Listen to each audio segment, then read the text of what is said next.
Big up Spurs fans, near and far. Another episode with your boy, Deji Spurs, and I've got a special guest with me. First and foremost, I have to say, it's my first official stream on Spurs King TV. Big up to the Spurs King TV family. This will be one of many streams with this partnership and relationship. I've got one of my good friends here, Chris from Meta Football TV in the building.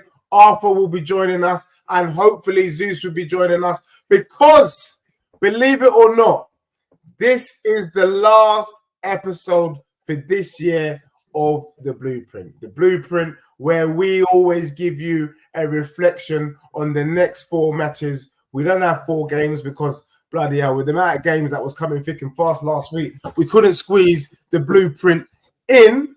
But before I get into it tonight, I want to big up Chris Meta Football TV. How are you, mate? Good to see you. Yeah, not bad. Good to see you. Thank you for having me on. It's a pleasure considering me, man. And as many shows you want, man, I'm here for you and I'm here for the channel. And whoever wants to see us, I'm here, man. Always for the cause.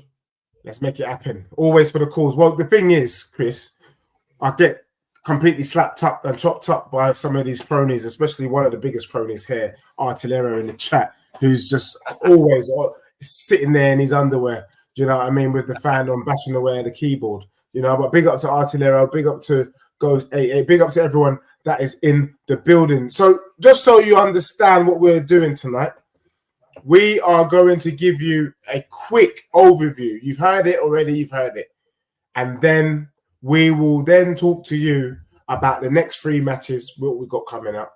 We might touch on Arsenal just briefly because something dawned on me yesterday when I was doing the show with Josh, the Villa fan, and then we'll give our predictions for the next 3 games. Just to remind everyone, because I can't be bothered to play the clip right now, I want to remind you of the previous Blueprint and the matches that we had. So you know, the previous Blueprint, we had West Ham, Nottingham Forest, Newcastle, and Arsenal. And with that, just so you know, in terms of predictions for those 4 matches, I predicted that Spurs would get 12 points. Zeus predicted that Spurs in those matches would get 9 points, and Arthur predicted that Spurs would get 9 points. I predicted 12 because I expected Tottenham to slap up dusty West Ham. I actually went to that game live. We drew 1-1. We beat Nottingham Forest. We got slapped up by Newcastle, and we got slapped up by Arsenal. So they're fair to say predictions were pretty dusty, from my opinion. I'm not even going to play it because I don't think there's any point in playing it. It's Don't do it. So shameful. Big up. So today, what we're going to do, Chris, I think a lot of the people have already heard from me and my thoughts. And to be honest, had Postecoglou not thrown in the towel so early on, I really do believe Spurs would have got the 12 points. But from your opinion, the last 4 matches, is it cause for concern? Should we be panicking as a fan base? Arsenal fans really want to know because they're hoping, they're secretly shaking their bum because they're expecting us to do something against Man City next week, Tuesday. But your reflections on the last 4 matches? Yeah, there's a brilliant Buddy Holly song called Dream, Dream, Dream. They can dream on, man. We don't get anything. We can't even win against ourselves in training. What are we going to do against Man City, man? They go to sleep, these people. What are you talking about? What are we going to do against Man City? Christ, they want to win the league. They can win it on merit, on their own merit. Don't expect Spurs to dig them out and hand them a league title. Jesus, come on. Honestly, what are we going to do against Man City? Right, if we can't even do it against, even for ourselves, right? Come on. Yeah, you are in your underwear, so I don't even know you, but you probably are. He's probably right there, do you know what I mean? But listen, honestly, jokes aside, we're dusty, and we're not doing it. We're not beating Man City. I mean, no way. But what is going on, though? What is going on? I mean, you're a football man. You're someone, when I listen to you and when I look at your Twitter, one of the things I would say about you in terms of analysis, tactician, you're probably one of the gurus at it. Is it a tactical thing with Postecoglou? Is the tactics that dusty? Or is this part of the process? We got to go through the pain, we got to go through the furnace before the diamond comes out. Listen, what happened in Rocky 4? Yeah, I mean, he got what beat. happened in Rocky 4? Yeah, he got beaten up, and then he came good. Yeah. You have to go through it. You have to go through it, and you have to go through it, and you have to go through the snow, and you have to go through the pain, and you have to go through. And this is it, and it's part of the process. And Pep went through it, Klopp went through it, and Arteta went through it. But all the good managers go through it, right? And those that know me will know that I'm a huge Barcelona fan as well. But those that don't have just found out. Now, Johan Cruyff, one of the best managers in world football history, right? You call me a guru, but that guy's a guru, right? He's a guru. He's the one, right? Yeah. He chopped 12 players, right? 12 players got rid in his first season. Wow. I thought, 12. you're not cutting it, mate. You're not cutting the mustard, mate. Yeah? Yeah. So you're out of here. And it has to be done, right? Now, I put and I'm not plugging, I'm just saying. I put a video up yesterday, excuse me, of an interview that Mark Schwarzer, Aussie goalkeeper, worked with knows Ange, basically inside and out, and says that he gives chances to people to prove their worth. I fully, wholeheartedly believe that he's given Jedinak, Mason, the players the chance to prove their worth. We've got a free hit, as we call it, right? The famous 23-24 season is a free hit for everybody. He's giving players chances. He's giving these people that he's never worked with. He's never worked with Mila Jedinak in his life, apparently, according to Schwarzer. Yeah. Everybody's got a free hit to prove their worth. If you're not cutting the mustard, you're not playing again. Yeah. You're not working again with me. But he gives that opportunity because you have to prove your worth somehow. And that is what I see that he's doing. Because if you don't prove it, if you don't have that minimal chance, you can't, a lot. When you go for a job interview, what experience have you got? I don't have any. Well, I can't count on you. But if you don't have that chance to prove it, you don't know if you're good or not. Yeah. Do you know what I mean? So this is what he's doing. He's a man. He's a humble man. He's a humble guy, but he knows what he wants. Yeah. But he has to know whether you're worth it or not. So it's fair to say then it's very much a test and learn season then.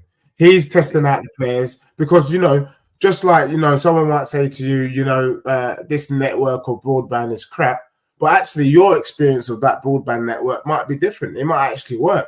Just the same with the players is basically what you're describing. Yeah, maybe they might have been dusty under another manager, but maybe for him, they perform. Listen, there's an experience at Barcelona, for example, because I'm here in Spain, I see it more. So that's why I harp on about it. Yeah.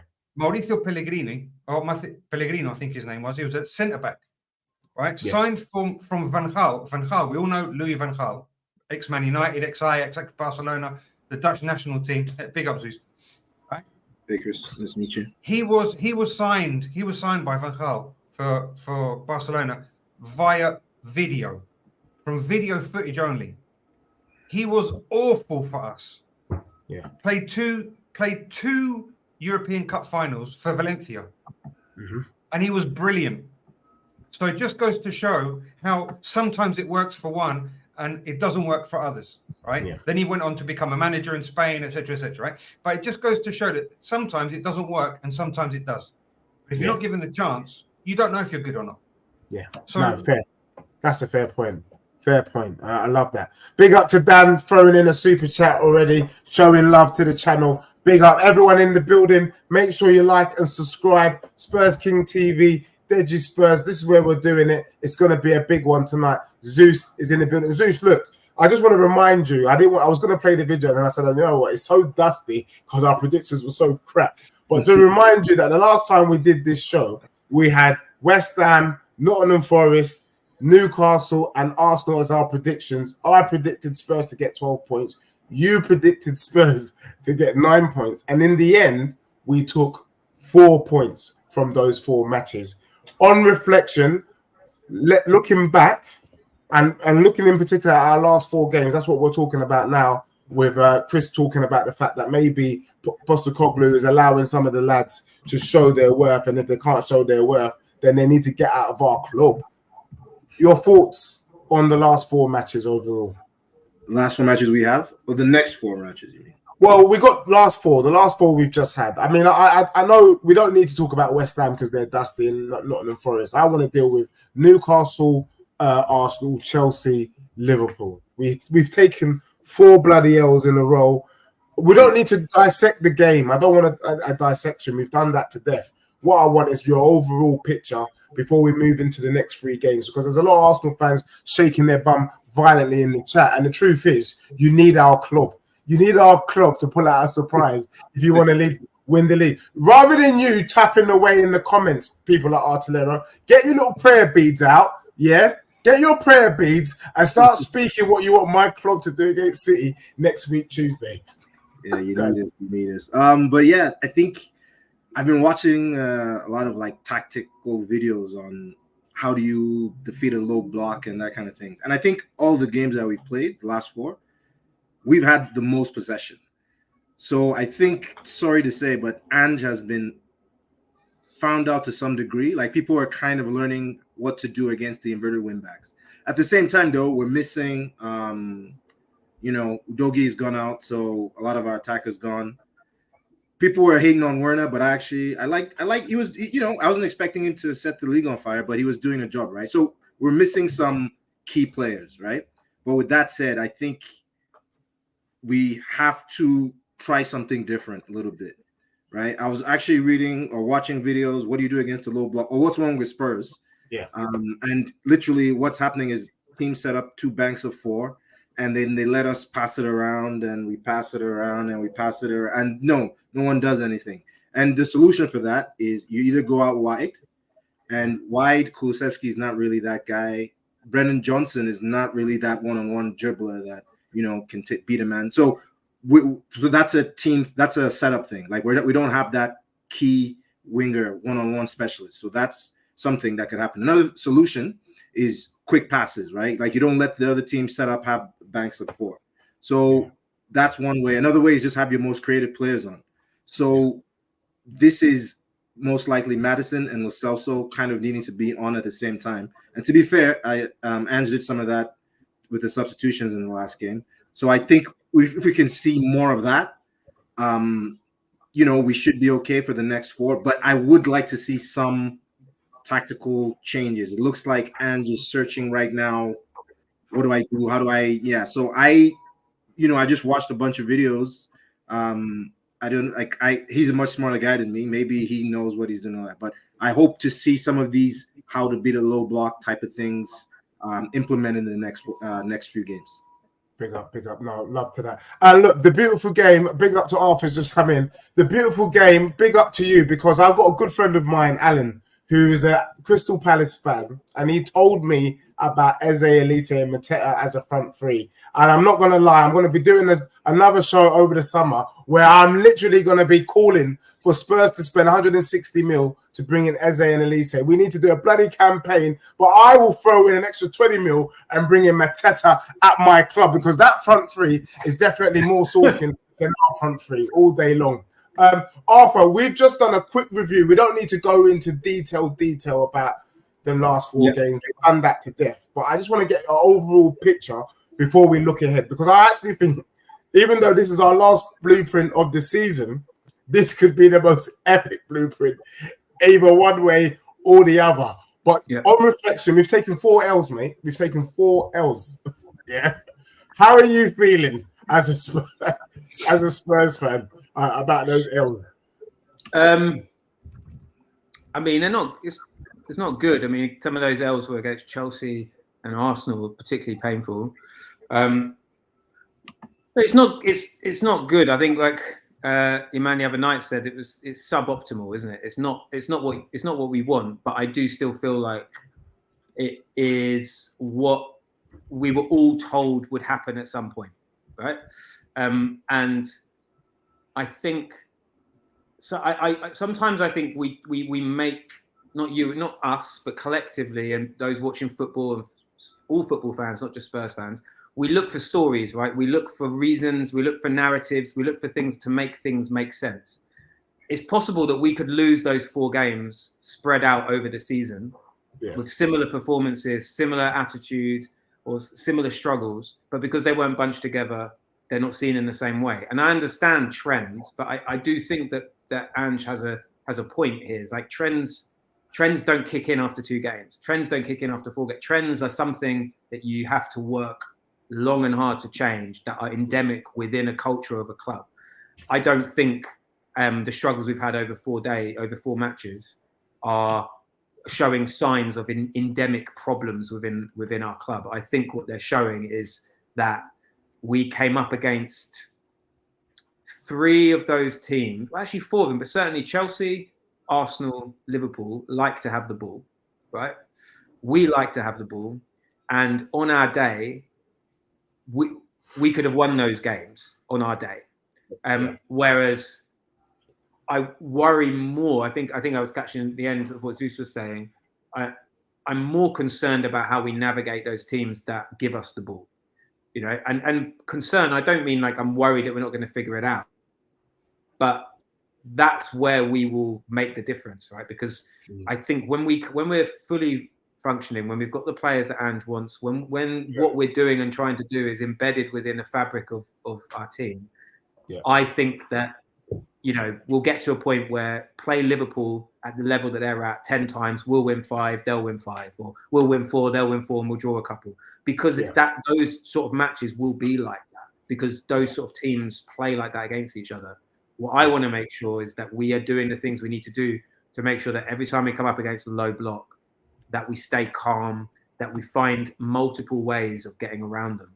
And I think what's stopping us from doing that right now, yes, is quality. Like, I think we are some quality players away from being next level. But I also think that there are players at the club that will get better. And I don't just mean because they're young, but I think because they play with each other. And so much of our football, his or Ange's style, is not about thinking, it's about instinct, isn't it? It's about that thinking fast. It's about not overthinking stuff, you know, receiving it, feeling it, giving it away, you know, passing it without looking, because you know where your guys are. Yeah. And like we said this loads of times, that sort of stuff can happen in fits and starts, and you go, oh, magic Spurs, this is wonderful. But the very nature of that is that until we're doing it for a long time, it will only be in fits and starts. We don't have that we're not reading each other's games the way we will do, fingers crossed, next season and beyond. You know, I don't think we're going to win the league next season, but I think we're still, even at the end of next season, we will still be in the process. We want to get to the point. We want to get to a point where a manager leaves and a manager comes in, and what they're doing is they're coming into a really well-run club that is set up to succeed. We've not had that, because we've had failed projects after desperate kind of like, we just want a win now at any cost sort of manager. Hasn't worked, didn't work. And let's be honest, let's remind ourselves that a lot of Spurs fans got on board with that. A lot of Spurs fans were on board with Conte, and quite a lot of Spurs fans were on board with Mourinho even, because they, you know, it was sort of like a because we wanted to win. That's why. Exactly. We're so desperate. I think what we learned from those things is I don't just want to win. If all I wanted to do was win, I'd pretend like I wasn't a Spurs fan. I'd go and support Man City. I want my team.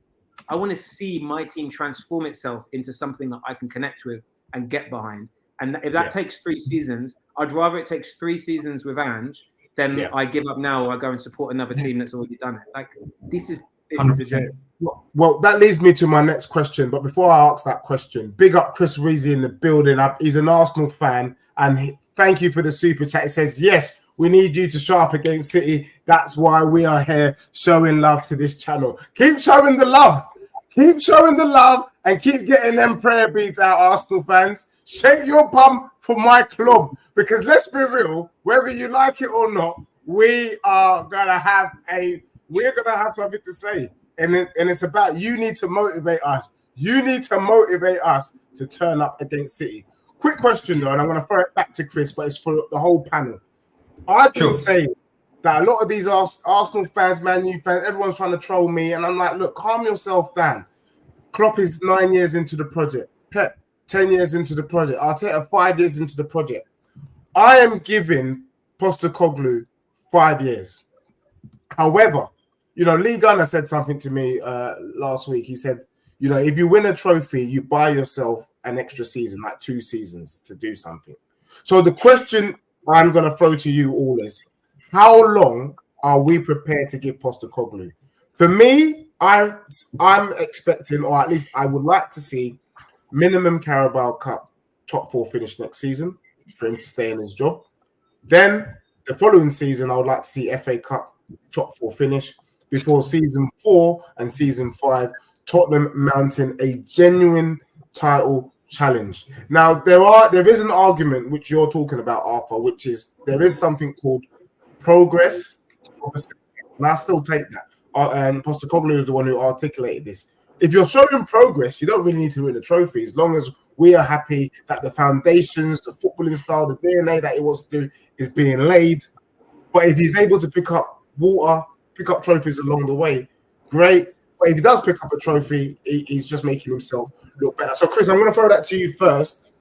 How long does Postecoglou have to embed this thing? Because we're going to talk about the next 3 games after this. And so, but this will help to shape where the conversation goes next. I give Ange as long as he thinks he can take or develop us as a team and as a club. Yeah. Because he is the only one that has that barometer, that barometer to know up until when he can take it. Because sometimes success and progress is incalculable. You can't measure it. Sometimes, you know, a victory, a win, doesn't show you as much as a loss, right, in football, because there are no absolutes, in my opinion, right? Because you could go out and thump someone 4-0 like Villa, right? But then you've got all the wood, you know, the creepy crawlies come out the wood. Yeah, but they played 3 days ago and it wasn't, you know, 4-0 is, you know, this, that, yeah, you got all the questions about it, right? What if they were 100%? We wouldn't have beaten them, blah, blah, blah, right? So you got all the semantics, all the intrinsic stuff about it, okay? Yeah.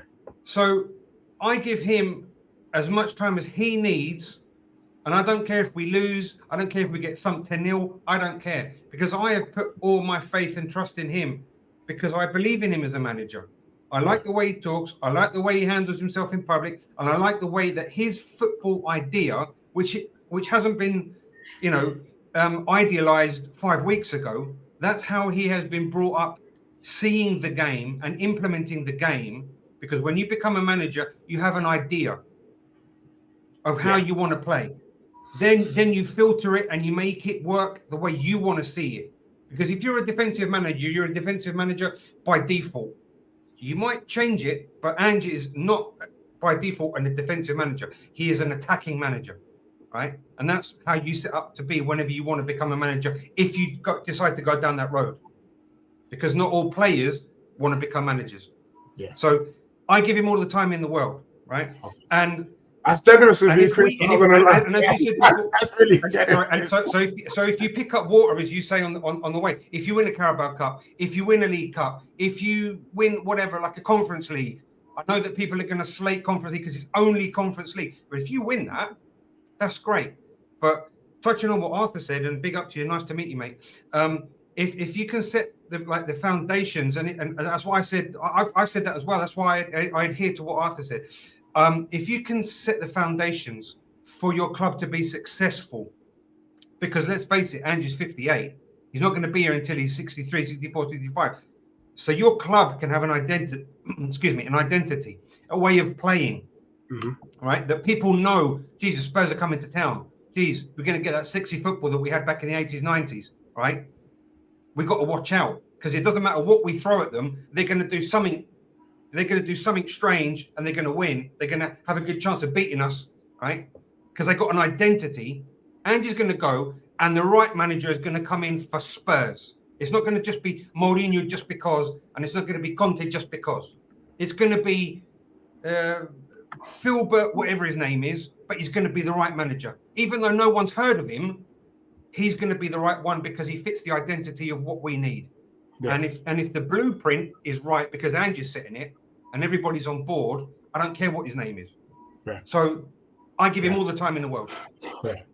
Zeus, I Sorry saw. about that, but Big that's up, the way I Chris. see No, it. big up to you. And you know what? It sounded very. It's legit. I understand where you're coming from. I just don't know whether the Spurs faithful have that level of patience, but we'll soon find out. Zeus and Arthur. Zeus, how long does he get? Middle of next season, I would say. Huh? Yeah. What? Because this is it. What I'm expecting is that, well, I'm hoping Levy opens up the coffers in this summer, and he gets one or two elite wingers that really fit the style of football. Someone who's a one-on-one dribbler, specialist, all of that. And then I expect a very good season, maybe not challenging for the Prem, but maybe around where we are now, 4th, 5th. But if we're struggling middle of next season, and he's had this elite winger, then he's got to go. He's got to go. But I'm expecting next season not a Premiership challenge, hopefully top 4, but winning either the Europa or ECL, but either one of those, or Carabao or Carling. But next season, definitely a trophy. Like this season, I was like, okay, I was okay initially with top 8 or something, or just not be horrible.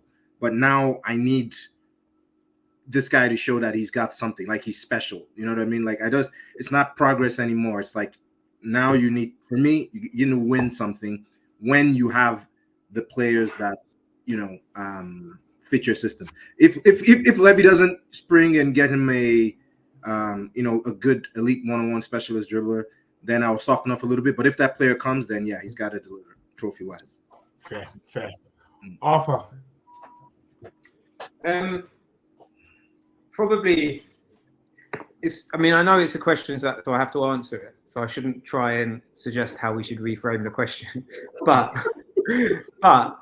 like, it's a movable beast, isn't it? Like, I could see us if next season we suddenly discover that Ange has got the heebie-jeebies and he suddenly starts playing 5 at the back, and he decides to hold on to Højbjerg, and he gives Eric Dyer a call and says, can you come back and shore up our defense? I'd want him out immediately, right? I'd want him out immediately, because clearly what has made him what I've connected with and what's made him successful is his dogmatic approach and his uncompromisable approach to his style and his belief.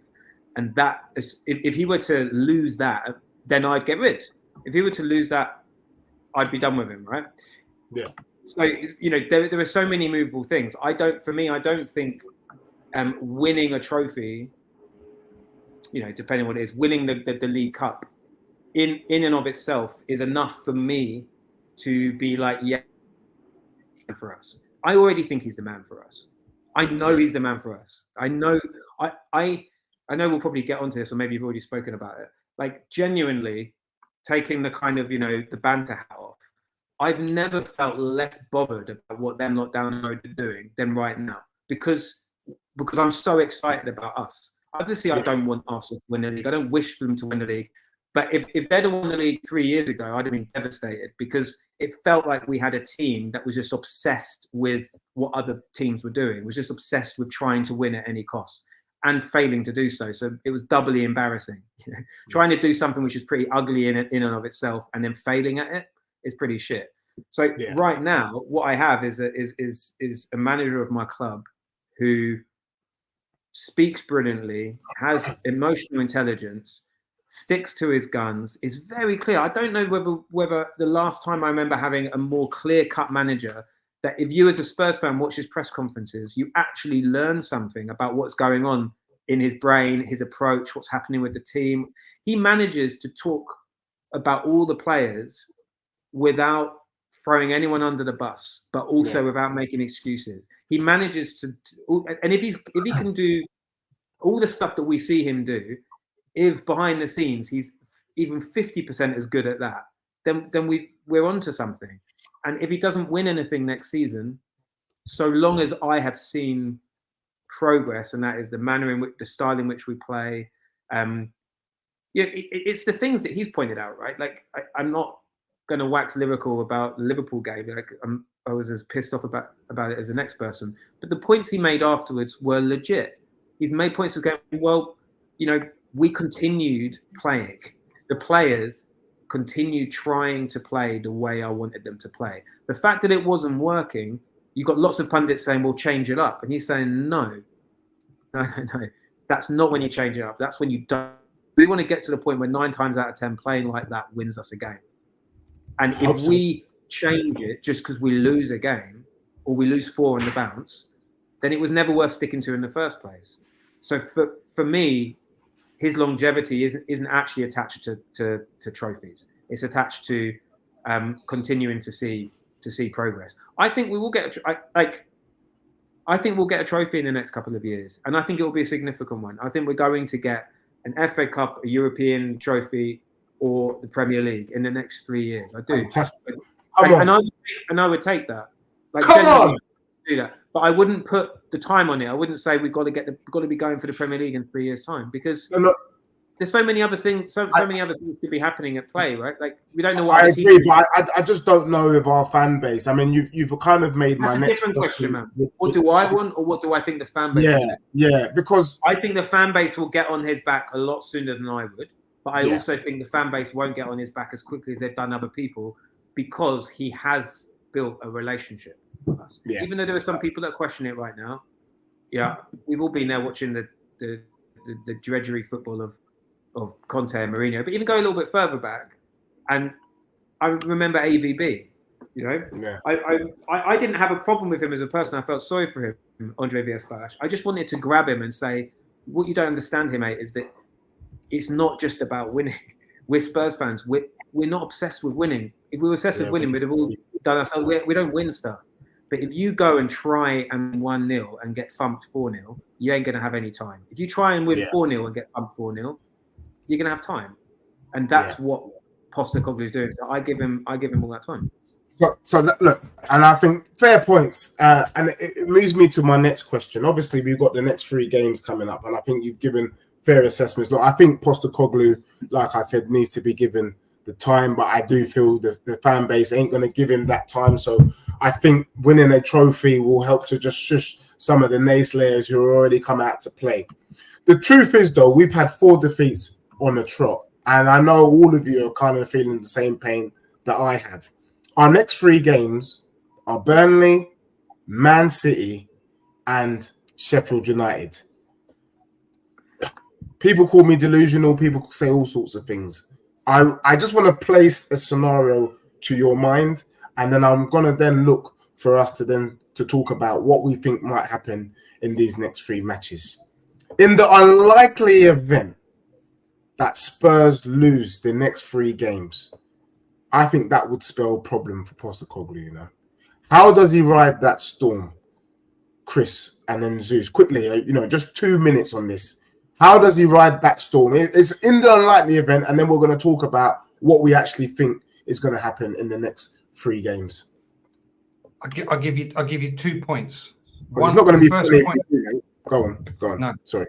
2 points. It's these 4 games, right? If you want context, right? We beat Forest and we've lost 4. Yeah. Right. So we beat Forest and we've come off 4 L's. Right. So that's 5 games where we've got 3 points out of 15. It's not the worst we've been in the whole season, right?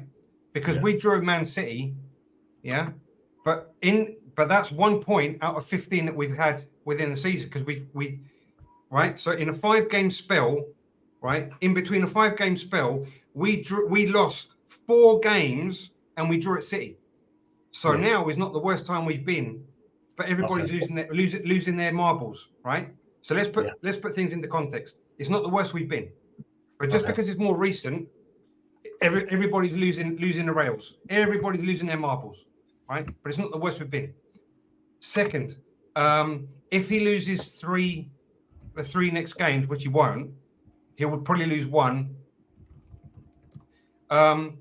As he says in the press conference, are the questions going to get harder? Because whether he wins 3, loses 3, draws 2, whatever, his job is not going to be on the line. The fan base may get irate.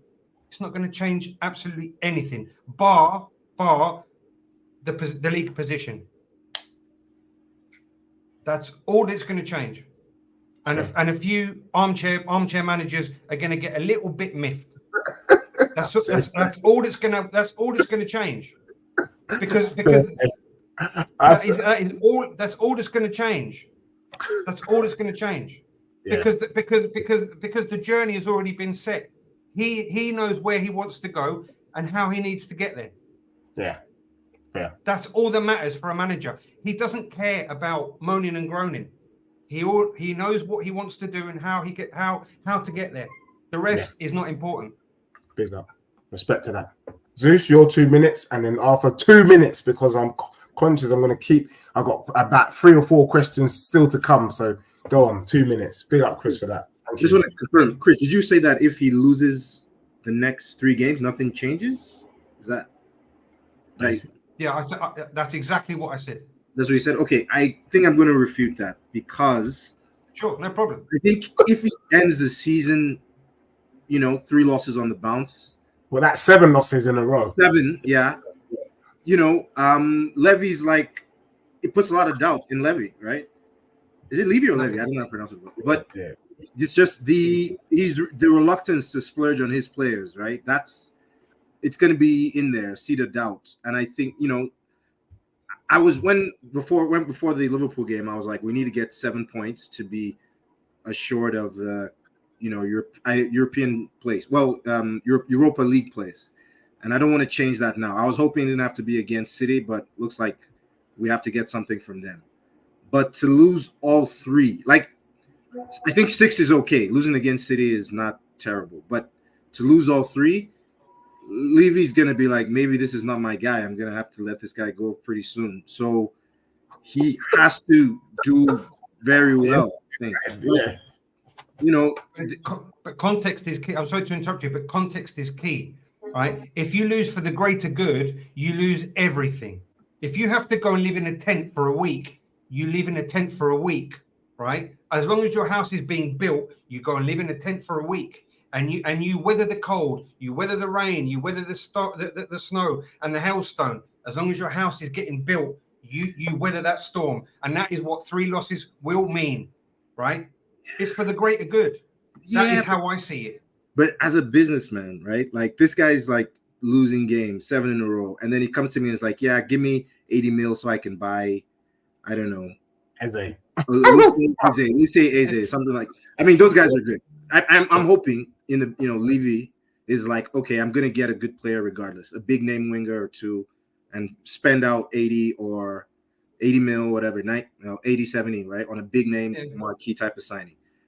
That shouldn't matter. But I think if it's someone that maybe goes slightly against someone that's Postecoglou is really wants, as opposed to maybe the other guys I've identified, it's going to create a seed of doubt, right? So I think these games, the Burnley and Sheffield game, like we have to win those and convincingly too, I think. Like you just have to say, okay, the big boys, Liverpool, Liverpool, that was going to be always tricky. Chelsea, they seem to have found a bit of form. Arsenal, they're leading the title challengers. Newcastle, I think that was tactically he was destroyed in that game. But whatever, that could be a one-off. But to lose 7 in a row, then it's like, ooh, yeah. I can't back that, man. Yeah, that's cool. Arthur, 2 minutes for you as well, and then we're going to get into our predictions, and I'll flip it. I think it's probably somewhere in between. To be honest, I don't think anything really will change. I think we probably, myself included, all have a slightly kind of misguided idea as to what actually happens behind the scenes at a football club. They've already earmarked their money. They know how much they're spending this summer. They know what their targets are. Money they're spending now is not the money they earn from where they finished in the league now. It's the money they earned from where they finished in the league last season. Yeah. The plan, our club is not, I don't think, sitting around waiting for the season to end before they make a plan. I suppose what they might do, some clubs that are on the precipice of something, like a team that's in the championship, which is on the precipice of promotion or not, may make 2 or 3 plans. This is what we'll do if we achieve this. This is what we'll do if we achieve that. We're not really in that sort of thing. Some people would argue, had we got Champions League, maybe we'd have a little bit more money. But when you look at the grand picture and the scheme of things, we weren't in Champions League this year. We spent more money than any other Premier League team this year because financially we're in a pretty solid footing. And there are clubs that are literally the opposite. So they're operating in a different world. So I don't think it changes anything. I think as a businessman, Daniel Levy can't afford to do anything other than back his manager. You can't be getting rid of Postecoglou after one season, even if he loses the next 3 games. It's going to cost. He's on a 4-year contract. It's going to cost him a whack of money. It's going to be another. He wouldn't be able to continue in his job. I think that would be the point. At the end of next season, if it all goes tits up, different thing. Season after, different thing. But right now, it would suggest to all the fans and to any potential future Tottenham manager that what is said is not what is actually done. He was brought in to bring us back to how we play as Spurs and to bring us back into to have a connection with the fans and to start playing football that we can all connect with, enjoy. If at the first hurdle, if at the first kind of sign of difficulty, he were to jump ship or throw Ange off the ship, I don't think he could survive that as a businessman. I'm not saying I don't know him. I don't know if he'd want to do that. But as a businessman, actually, I think he couldn't afford to do that. So if we're going from a business perspective, nothing changes in terms of that. I think what does change and what maybe has been changing over the last few games, which we won't know about, is I think Ange is getting eyes on certain players. He's learning stuff about some players that he hasn't learned about yet. This is a difficult time because we don't have anything in theory major to play for apart from now securing Europa League qualification. But aside from that, we now have some players, and there are some players for me that, you know, I have question marks over, more question marks over now than I did early on in the season. And it's to do with their attitude and approach, not to do with their skill. And that's only been shown now because we're going through this patch where, you know, are these players showing up and continuing to try and play our football despite the fact it's difficult and despite the fact we don't have anything to play for. And not everyone is. Can you name the players? Well, and look, this is not. I absolutely love him, and I don't think anything is going to happen to him. But something is not right with James Maddison.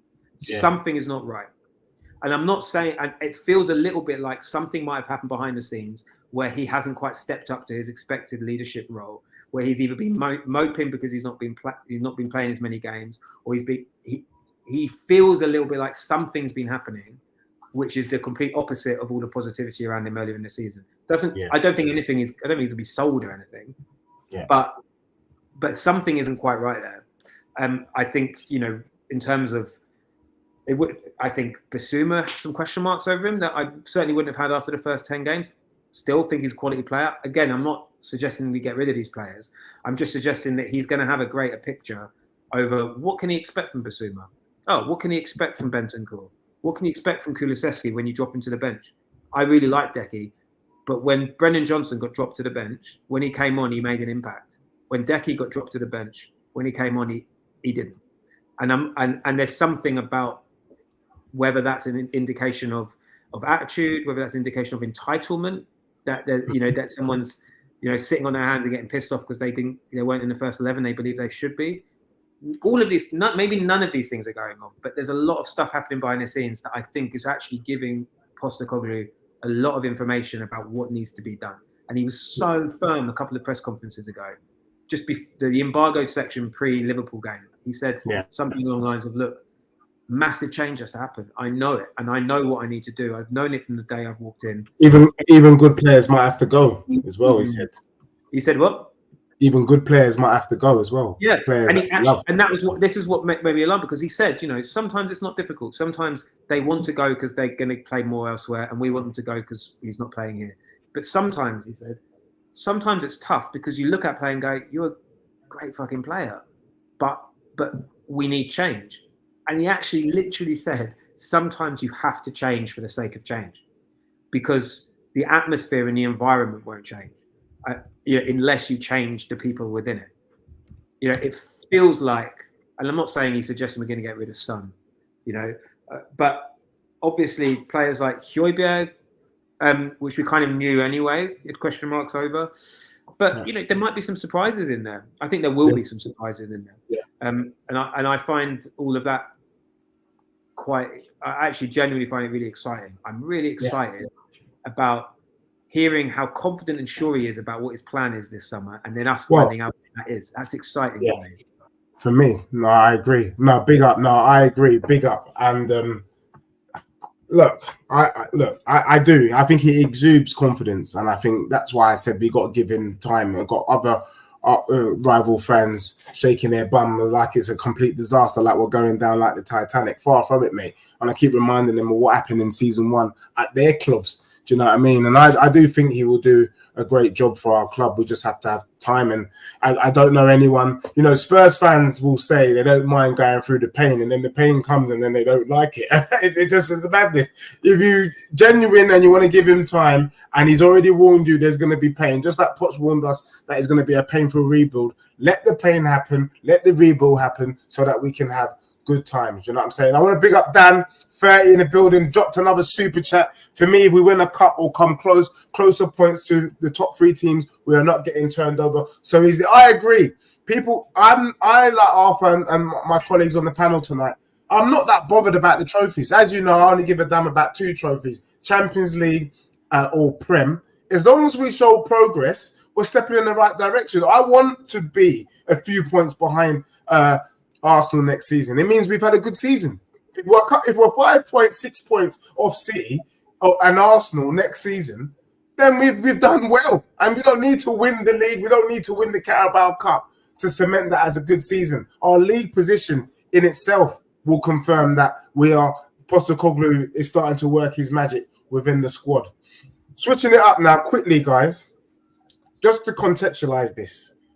Aston Villa, we've got 2 things going on here. We've got Villa, who are our rivals right now in terms of the top 4. And to be honest, I had pretty much written off top 4, but there is a big but. I don't see Aston Villa have obviously got a big game this Thursday against Olympiacos, and then they've got to go and play Liverpool, and then they've got to play one of the most informed teams in the Prem in Crystal Palace. Crystal Palace, the way they slapped up Manchester United yesterday, it was comical, very funny to watch. I can't see Villa getting any more points, by the way. And if that is the case, there's a very slim chance if Spurs can get 9 points, we could still get Champions League football. The other thing is that, look, I'm just giving a whole load of things before we all show our next 3 predictions. The other thing for us to consider is that no matter how dusty Tottenham is, we do have this thing over City. We have this thing where City struggle. Even in the FA Cup this season, City could only score 1 goal. It would be our club. It would be our club that, having lost to all of the Musketeers, we end up slapping up City and giving Arsenal the Prem. And then there's the final thing to this jigsaw, which would please me very much before I get your predictions. And then I want us to just have a quick say on what we think is going to end up happening. Could the unthinkable happen? Could Arsenal lose to Man United on Sunday, meaning that they've lost the league themselves? We still slap up Man City anyway, and we get 4th and Arsenal finish 2nd. That to me would be the biggest jokes. But before you answer that, I will start off with Zeus, then I'll go Chris, Arthur. Sorry, Arthur, you've been going last all evening, but I promise the very last comment, you'll go first. I guess, no, sorry, I've lost my train of thought. What do you think could happen in the next? Could it be that Arsenal end up finishing 2nd, Tottenham finishing 4th? And then my prediction that there's no difference between Spurs and Arsenal comes to play at the final furlong. So before we answer that question, the next 3 games, how many points are we going to get? And then we'll answer what do we see happening at the end of the season in terms of Arsenal, in terms of Villa. Because based on what you say now, really will determine whether we're going to finish 4th or 5th. Zeus. Yeah, I've resigned myself to finishing 5th. So 6 points out of the next 3. City are probably gonna win the title, to be honest. I'm going with City winning. Arsenal, they're going to lose it, but not because of us. I see them, and United are dreadful. So I see Everton pulling up the upset there. So yeah, I'm going with 6 points. We beat Burnley and Sheffield. City losing like 2-1 or something like that. And then Arsenal fans getting excited and then royally deflated, losing to Everton on the last day. So you reckon Arsenal? I don't know if Arsenal will lose to Everton. That would be funny if they did. But you're saying 6 points. So basically, based on that prediction, we don't finish fourth. You can't see us taking Champions League. No, that's remember, like I said, I started with top 8 would have been a great season. So I'm one of those that thinks the Europa League would be better for our development than going to the champs, right? Because I don't like we're miles away from winning that. So I'd rather take Europa, to be honest, and get everyone a lot of playing time and have like go deep into that and probably win it. That's where I'm at. So yeah. All right, fair enough. Chris. I think that minimum four, because either Burnley or Sheffield United aren't as clean cut as we might think. As you say, they're pretty dusty. Yeah. But yeah, I mean, I agree with Zeus. It could be 6 points out of those 9. I'm not going to go with the 9 because we're not by hook or by crook. We are not beating Man City, right? But Chris, we say that every season, and somehow we do get a result against City. I'm just saying, could it be that the footballing gods just give Spurs this thing over City, just like Chelsea had this thing over us? That it don't seem to matter. They'll still beat us. No, because we're playing midweek against City, I think, right? I think that's what it says. Yeah. Yeah. They don't work on midweek. They only work on weekends, the footballing gods. So it's not going to happen, right? So it's not going to happen. So I don't think that's but Arsenal have got to win it by themselves, not because we lose or anything. I just don't think football-wise we are going to beat City, and that's just in our own detriment. Okay, but we're not up there. We drew 3-3 at City, right, with Emerson Royale and Ben Davis at centre backs. For God's sake, that's what I'm saying. Is not going to be there, right, at centre back, and Ben Davis is injured. So the footballing gods don't work on Tuesdays. They do not. So it's not going to happen, right? They don't do overtime at midweek. So it's not going to happen, right? We might get a bit iffy against Burnley and Sheffield United, as I said. So minimum 4 points, could be 6. Are we going to go Champions League? I hope not. We don't need it. We're not there yet at level. We're not that level yet. So I'd rather not go to Champions League and get pumped by Apple Nicosia, for God's sake, away, right? And be absolutely you know what I mean? I'd rather not do that. I don't want to go to AEK Larnaca and get pumped 4-0 and be the laughing stock of everybody, okay? Because we're not there yet. But I don't want Champions League. I don't care about Europe. I just want to get the starting blocks. So minimum 4 points, lose against City. Arsenal can go do 1, and I want my football back. I love it, Chris. I love it. Arthur in the building. What are you saying, mate? Can Spurs pull out a surprise? All the Arsenal fans are shaking their bum violently for our club. They want us to do them the favour. Disrespecting Everton, by the way, and disrespecting Manchester United. Arthur, what are you saying? I mean, we're all disrespecting Manchester United because they're a crock of shit, aren't they? Oh, to be a United fan, I'm very happy that that's not the team that I'm following at the moment. I mean, come on, like it's extraordinary. That's a whole different podcast to talk about other football teams. Arthur, sorry, fascinating. Just a second. I think they disrespect themselves. I don't think we have to do that for them. Anyway. No, they don't. And to be fair, like without getting too schmaltzy, I feel for football fans of any club, to be honest, because most people don't choose their club, do they? Their club chooses them. So you have to deal with that. And I would struggle dealing with Eric Ten Hag and that mess at the moment.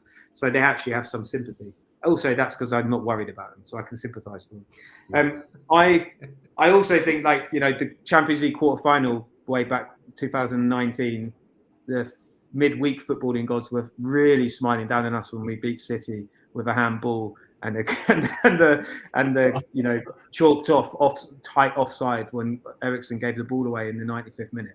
Anyway, so I do. We could beat City.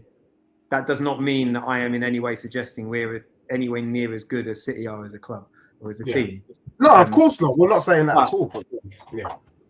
But I think I'm with most of you guys. I was with these guys as well, and with Zeus and Chris. I don't think we're not Champions League level team yet. You know, we might have some players, but we want to go into competitions like that going, this is who we are, try and beat us. Not going into that competition going, well, if we have a good day, okay, that's not where we're at. I'd be quite excited about Europa League, only because the last 2 seasons the level of Europa League has improved a lot. I think the best thing, the only good thing that the Conference League has done is to raise the level of the Europa League, or maybe that was the point of it. The Europa League, there's some teams that are really, really decent level teams in the Europa League. I mean, just look at Atalanta beating Liverpool. Look at Leverkusen being in the final. These are quality teams. Next season, teams don't drop down from the Champions League.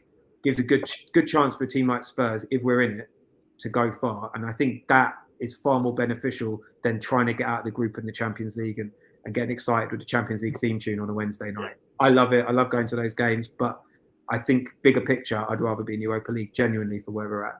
I think we'll get 6 points. I think we could beat City. I think we could get points off City, but I think we'll get 6 points. I think I don't want Arsenal to win the league, right? But if they win the league because we beat Man City, then they should be embarrassed about that. Oh, they won the league because their friends down the road did them a favour.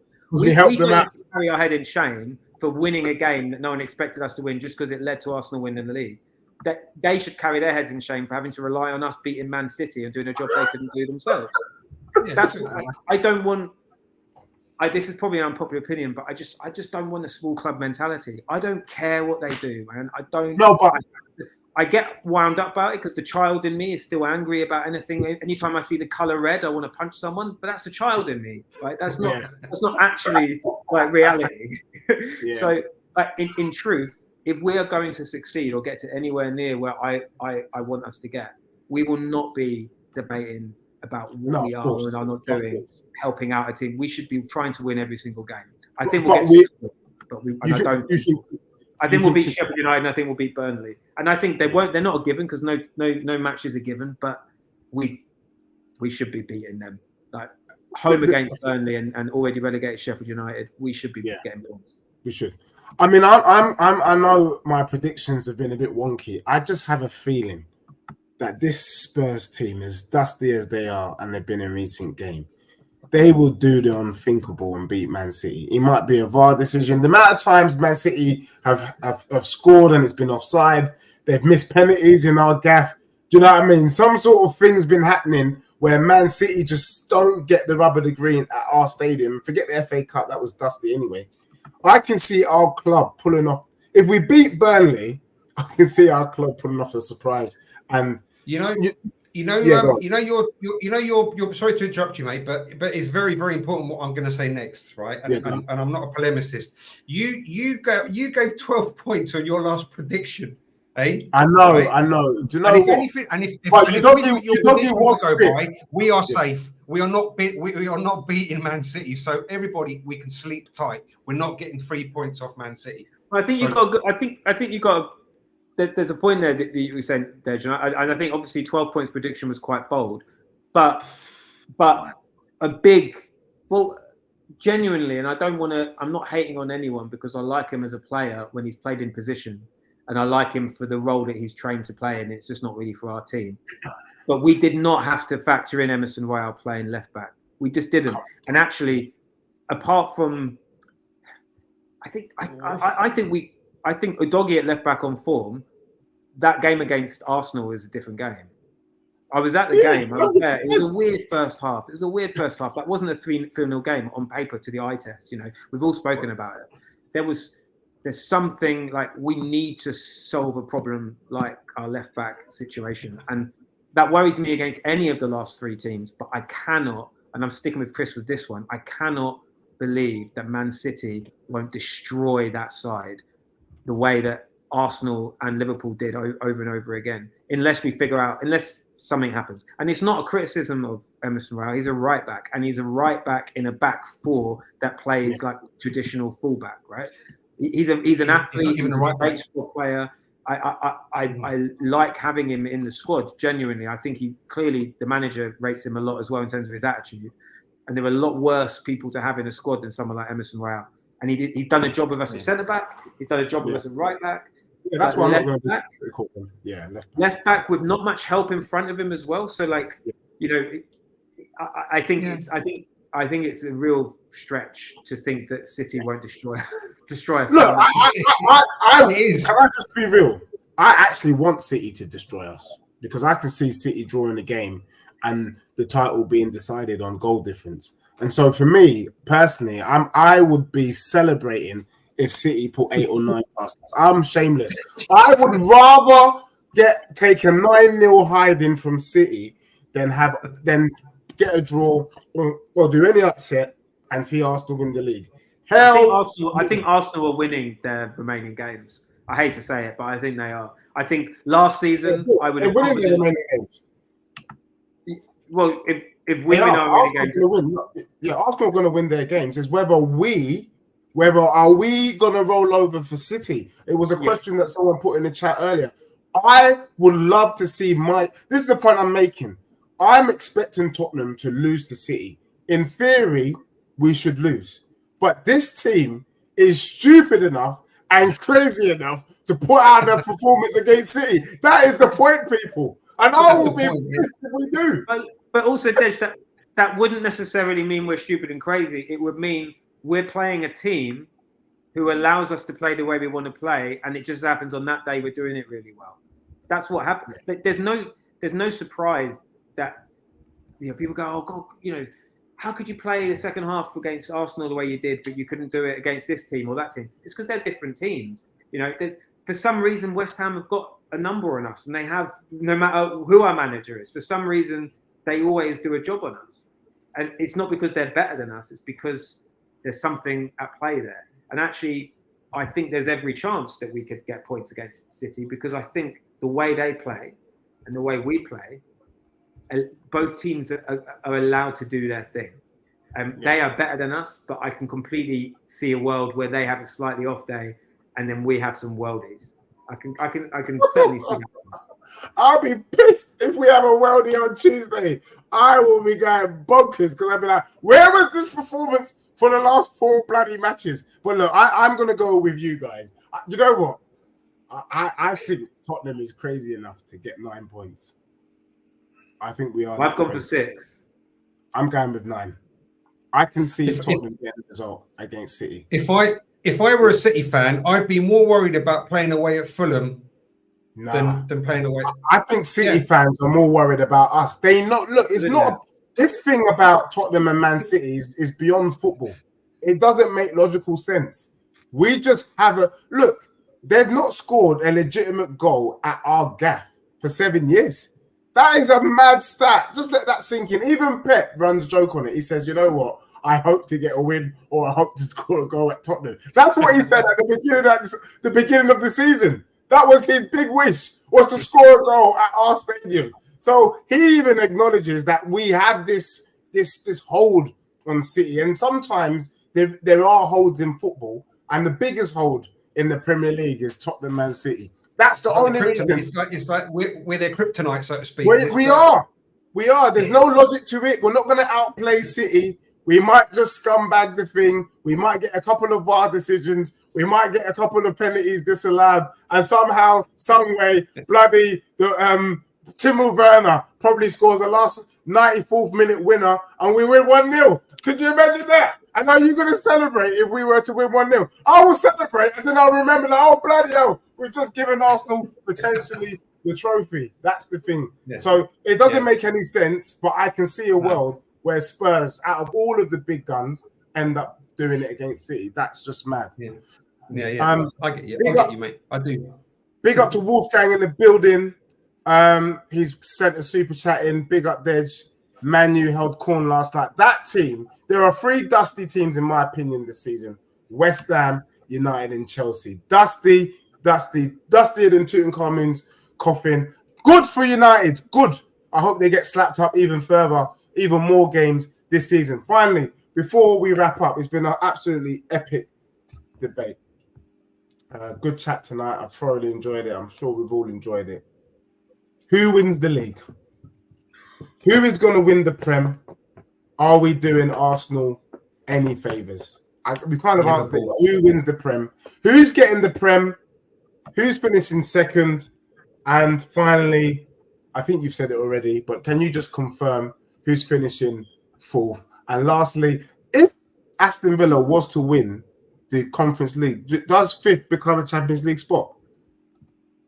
Or that's completely gone? There's no chance of fifth being Champions League. Because if they win the Conference League as a prize, they get Europa League, and if they're in the Champions League, they don't. There's no extra Champions League. If they were in the Europa League, it would be different, because if you win the Europa League, you get a spot in the Champions League. But all they get is a spot in Europa League, which they won't need because they'll be in the Champions League. So at best, it means Europa League drops down, which I don't think it does. But no, doesn't happen. Okay. So then the spot that Villa the spot that Villa leave, if they classify directly for the Champions League, will be left for the best team with the best coefficient throughout Europe, and not potentially in the Premier League. Is that correct? Yeah. So the team that finishes fifth, like the coefficient is about performance this year of clubs from their domestic leagues. So, and that is now definitely, without doubt, impossible to be anything other than Italy and Germany, who both get the fifth extra Champions League spot. Yeah, Aston Villa, so it's coefficient in Europe, not in the Premier League. That's what I'm saying. Yeah. If Villa win the Conference League, their prize is a place in the Europa League. They won't need it because they'll be in the Champions League. Correct. Yeah. Fair. So it jumbles about. Yeah. So your predictions then? What do you see? What do you see? If you had a crystal ball, how does the season end? Whoever wants to go first, I don't mind. Arthur, do you want to go first? Oh no, you. Yeah, sorry. Yeah. I'll go City to win the league. Villa. So they win every game. So they beat us. They win every game basically from now to the end. I think so. I think so. I think the biggest chance of Arsenal dropping points, which sounds a bit weird after what we just said, and I still don't think will happen, would be like away at United. Like that would be the biggest. They are playing away, aren't they? United, or they're they're going to Old Trafford. Away at United, they might get a draw or whatever. But United fans, they might be getting small-headedness like some Spurs fans, and they don't want to do that. They don't want to beat Arsenal because that gives the title to City. So. There's all other things at play there. So I think that would be the highest chances of them dropping points against them. I don't think they will. I don't think City will drop any points. I said it in my prediction. I think we'll get 6 points, Burnley and Sheffield United, and I think we'll get beat by City. I'm not saying that's what I want to happen, but I think that is what will happen. I think City will win the league. I think Villa will finish fourth. They have to finish fourth if City win the league because it means they've beaten us. So we can't catch them. I'm happy with that. I don't think Villa are going to come back and win the Conference League anyway. They're 40 down against Olympiacos. I think that's quite challenging. City win the league. We finish fifth, and that's about it. And no one buys Ivan Toney. That would be my other prediction. Wow.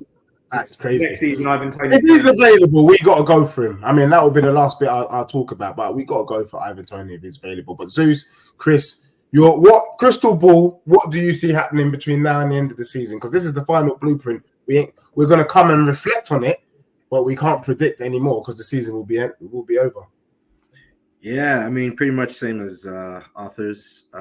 City first, Arsenal second, Pool third, Villa fourth. We get fifth.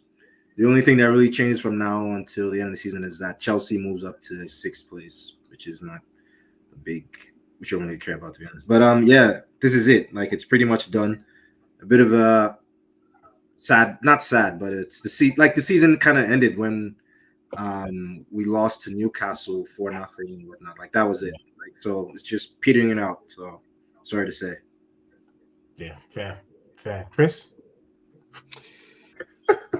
City to win the league, Arsenal second, Liverpool third, Villa fourth, Spurs fifth. And I don't think. I mean, it is possible that Villa could come back. I mean, it's 2 goals. It's Olympiacos. It's not the worst thing to happen, or the most difficult. It could happen. It's difficult. But I don't know. I don't know whether that's going to. I don't know. Ivan Toney. I'm not a betting man, so I wouldn't be able to say. As for me, I'm gonna go. You know, it's gonna have to be a wild one. I'm sorry, guys. You know, sometimes it's better to have loved and lost than to never loved at all. So I'm gonna give you what it's not logical, but I'm gonna give you my wishful thinking. I would love to see. I mean, I wouldn't love to see. Let me be clear. I want City to smash Tottenham Hotspur. I want them to put 8 or 9 goals past us. But I see that this dusty club, and I'm talking about our club is likely to turn up against City and bloody get 3 points. So I can see Tottenham doing the unthinkable and sneaking in a Champions League spot. And I think Arsenal might lose to United. As dusty as Manchester United are, they might lose to United on Sunday, lose to United, Tottenham beat City, and then everyone says, but if had Arsenal beaten Man United, they would have won the league. That's the conversation that we would be hearing. But because they've lost to United, Tottenham beat City, Tottenham sneak Champions League football, Arsenal drop to second, and we get to look back, laugh, look back on this clip and say, hey, Arsenal fans, after all that bluster, after all that shaking of bums, in the end, we both ended with no trophy and we're both in the Champions League. Mate, what a story that would have been after the justice we would have been through all week. It doesn't make any sense. It doesn't need to. We expect, you heard the panel say, we should be beating Burnley. I expect that. I expect us to beat Sheffield United. But the City voodoo, the hoodoo that we have over this club makes me feel that this team could just do it because that's what we do. That's what we do. So that's what I'm going with. Lastly, I know we're going to be coming back, but guys, it's been a fantastic stream. Big up to everyone that's joined us, that's been locked in. It's been fantastic. Big up to Zeus in the building. Thank you, Zeus, for coming again. Big up to Arthur as well. Thank you. Chris, you're another streamer. Shout out the channel. Shout it out now, please. Met Football TV. That's basically shouting it out. Yeah, find me there. Just beware, I might bite back sometimes, but that's where you can find me. Big up, big up. Everyone, make sure you smash a like. Spurs King TV, my first show on the channel. It's been a corker. Remember where you heard it first. Remember where you heard it first. Can the unthinkable happen? We will know in just a week's time. Thank you very much, everybody, and good night.